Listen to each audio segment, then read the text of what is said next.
Royal ಇದು ದಿನಕರ್ ತೂಗುದೀಪ್ ಅವರ ನಿರ್ದೇಶನದಲ್ಲಿ ಮೂಡಿಬಂದಂತಹ ಸಿನಿಮಾದ ನಾಯಕನಾಗಿ ವಿರಾಟ್ ಅವರು ಮತ್ತು ನಾಯಕಿಯಾಗಿ ಸಂಜನಾ ಆನಂದ್ ಅವರು ಅಭಿನಯಿಸಿದ್ದಾರೆ. ಇನ್ನು ಸಿನಿಮಾದ ಕತೆಗೆ ಬಂದರೆ ಸಿನಿಮಾದ ಫಸ್ಟ್ ಹಾಫಲ್ಲಿ ಕೃಷ್ಣ ಅನ್ನೋ ಪಾತ್ರ ಏನಿದೆ ಅವನ ಕ್ಯಾರೆಕ್ಟರ್ನ ಬಿಲ್ಡ್ ಮಾಡ್ತಾ ಹೋಗುತ್ತೆ. ಅವನು ಸದ್ಯಕ್ಕೆ ಒಬ್ಬ ಅನಾಥ, ಆದರೆ ಅವನಿಗಿರೋ ಆಸೆ ಅಷ್ಟಿಷ್ಟಲ್ಲ, ತುಂಬಾ ರಾಯಲ್ ಆಗಿ ಬದುಕಬೇಕನ್ನೋ ಆಸೆ ಅವನಿಗಿದೆ. ಅದಕ್ಕೋಸ್ಕರ ಜನರೇ ಅವನ ಹತ್ರ ಬಂದು ಮೋಸಕ್ಕೆ ಬೀಳೋ ರೀತಿ ಆ ಒಂದು ಸೇಫ್ ಜೋನ್ನ ಕ್ರಿಯೇಟ್ ಮಾಡಿರ್ತಾನೆ.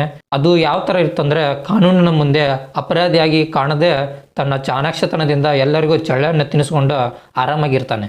ಇದರ ನಡುವೆ ಸಂಜನಾ ಮತ್ತು ಕೃಷ್ಣ ನಡುವೆ ಒಂದು ಬಾಂಡ್ ಕ್ರಿಯೇಟ್ ಆಗುತ್ತೆ.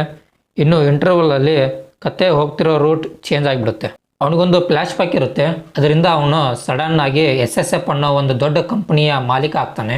ಆ ಕಂಪನಿ ಅವನ ತಂದೆಯದಾಗಿರುತ್ತೆ. ಇನ್ನು ಸೆಕೆಂಡ್ ಹಾಫಲ್ಲಿ ನಮ್ಮ ಕೃಷ್ಣನಿಗೆ ಶಾಕ್ ಆದಿದೆ. ಅದು ಏನಂದ್ರೆ, ಆ ಕಂಪನಿ ಮೇಲೆ ಸಾಲ ಇದೆ. ಸೊ ಅವನು ಮುಂದೆ ಏನು ಮಾಡ್ತಾನೆ ಏನಿಲ್ಲ, ಆ ಕಂಪ್ನಿ ಸಾಲ ತೀರಿಸ್ತಾನ ಅಥವಾ ಇಲ್ವಾ, ಹಾಗೆ ಅವನು ಆ ಕಂಪ್ನಿ ಓನರ್ನ ನಿಜವಾದ ಮಗ ಹೌದಾ ಅಥವಾ ಇಲ್ಲ ಅನ್ನೋದೆಲ್ಲ ನೀವು ಸಿನಿಮಾ ನೋಡಿನೇ ತಿಳ್ಕೊಬೇಕು. ಸಿನಿಮಾ ಫಸ್ಟ್ ಹಾಫಲ್ಲಿ ಒಂದು ಮೀಡಿಯಂ ಸ್ಪೀಡಲ್ಲಿ ಹೋಗ್ತಿರುತ್ತೆ. ಬಿಕಾಸ್ ಸಿನಿಮಾದ ನಾಯಕ ಕೃಷ್ಣ ಏನಿದ್ದಾನೆ ಅವನ ಕ್ಯಾರೆಕ್ಟರ್ ಎಂಥದ್ದು ಅದನ್ನೆಲ್ಲ ಹೇಳೋಕ್ಕೆ ಫಸ್ಟ್ ಹಾಫ್ ಮುಗ್ದೋಗುತ್ತೆ. ಇನ್ನು ಸೆಕೆಂಡ್ ಹಾಫ್ ಅಂತೂ ಎಲ್ಲರಿಗೂ ತುಂಬ ಇಷ್ಟ ಆಗುತ್ತೆ. ಯಾಕಂದರೆ ಇಲ್ಲಿ ಸ್ವಲ್ಪ ಟ್ವಿಸ್ಟ್ಗಳು ಹಾಗೆ ಕಾಮಿಡಿ ಚೆನ್ನಾಗಿರೋದ್ರಿಂದ ಅದು ನಿಮಗೆ ಇಷ್ಟ ಆಗುತ್ತೆ ಅಂತ ಅನ್ಕೊತೀನಿ. ಇನ್ನು ಈ ಸಿನಿಮಾದಲ್ಲಿ ದೊಡ್ಡ ತಾರಾ ಬಳಗನೆ ಇದೆ. ವಿರಾಟ್ ಅವರು, ಸಂಜನಾ ಅವರು, ಅಚ್ಯುತ್ ಕುಮಾರ್ ಅವರಾಗಿರ್ಬೋದು, ಛಾಯಾ ಸಿಂಗ್ ಅವರು, ಪ್ರಮೋದ್ ಶೆಟ್ಟಿ ಅವರು, ರಂಗಾಯಣ್ ರಘು ಅವರು, ಗೋಪಾಲ್ ಕೃಷ್ಣ ದೇಶಪಾಂಡೆ ಅವರು, ಅಭಿಲಾಷ್ ಅವರು, ರಘು ಮುಖರ್ಜಿ ಅವರು, ಗೌರವ್ ಶೆಟ್ಟಿ ಅವರು, ಹಾಗೆ ರವಿ ಭಟ್ ಅವರಾಗಿರ್ಬೋದು. ಇವರೆಲ್ಲ ತಮಗೆ ಕೊಟ್ಟ ಪಾತ್ರವನ್ನು ತುಂಬ ಅಚ್ಚುಕಟ್ಟಾಗಿ ನಿಭಾಯಿಸಿದ್ದಾರೆ ಅಂದರೆ ತಪ್ಪಾಗಲ್ಲ. ಇನ್ನು ಈ ಸಿನಿಮಾಗೆ ಮ್ಯೂಸಿಕ್ ಮಾಡಿರೋದು ಚರಣ್ ರಾಜ್ ಅವರು. ಸಿನಿಮಾಗೆ ಏನು ಬೇಕೋ ಅದನ್ನು ತುಂಬ ಸೆಟಲ್ ಆಗಿ ಮ್ಯೂಸಿಕ್ ಮಾಡಿದ್ದಾರೆ. ಇವೆಲ್ಲ ಪಾಸಿಟಿವ್. ಆದರೆ ಇನ್ನು ನೆಗೆಟಿವ್ ಅಂತ ಬಂದರೆ, ಸಿನಿಮಾದ ಇಡೀ ಕತೆ ನಮಗೆಲ್ಲೂ ಒಂದು ಫ್ರೆಶ್ ಕತೆ ಅನಿಸಲ್ಲ.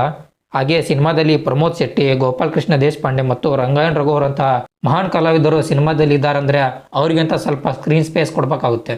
ಯಾಕಂದರೆ ಅವ್ರ ಸ್ಕ್ರೀನ್ ಮೇಲೆ ಇರೋ ಸಮಯ ಅವರು ತಮ್ಮ ಪಾತ್ರಗಳಿಗೆ ಜೀವ ತುಂಬುವಂತಹ ನೈಜ ಕಲಾವಿದರು. ಆದರೆ ಈ ಸಿನಿಮಾದಲ್ಲಿ ಇವರನ್ನು ಸರಿಯಾಗಿ ಬಳಸ್ಕೊಂಡಿಲ್ಲ ಅಂತ ನನಗೆ ಪರ್ಸ್ನಲಿ ಅನಿಸ್ತು. ಇದನ್ನೇ ಬಿಟ್ಟರೆ ಸಿನಿಮಾ ಓವರಾಲ್ ಆಗಿ ತುಂಬ ಚೆನ್ನಾಗಿದೆ. ಸಿನಿಮಾ ಎಲ್ಲೂ ಬೋರ್ ಮಾಡಲ್ಲ, ಆದಷ್ಟು ನಿಮ್ಮನ್ನು ಎಂಟರ್ಟೈನ್ಮೆಂಟ್ ಮಾಡುತ್ತೆ ಅಂತ ಹೇಳ್ತೀನಿ. ಇನ್ನು ನೀವು ಈ ಸಿನಿಮಾವನ್ನು ನೋಡಿದರೆ ನಿಮ್ಗೇನು ಅನಿಸ್ತು ಅಂತ ಕಮೆಂಟಲ್ಲಿ ತಿಳಿಸಿ. ಹಾಗೆ ಈ ಒಂದು ರಿವ್ಯೂ ನಿಮಗೆ ಇಷ್ಟ ಇದ್ದರೆ ಲೈಕ್ ಮಾಡಿ, ಇಲ್ಲಾಂದರೆ ಖಂಡಿತವಾಗಿಯೂ ಡಿಸ್ಲೈಕ್ ಮಾಡಿ ಅಂತ ಹೇಳ್ತಾ ಮತ್ತೆ ಸಿಗೋಣ.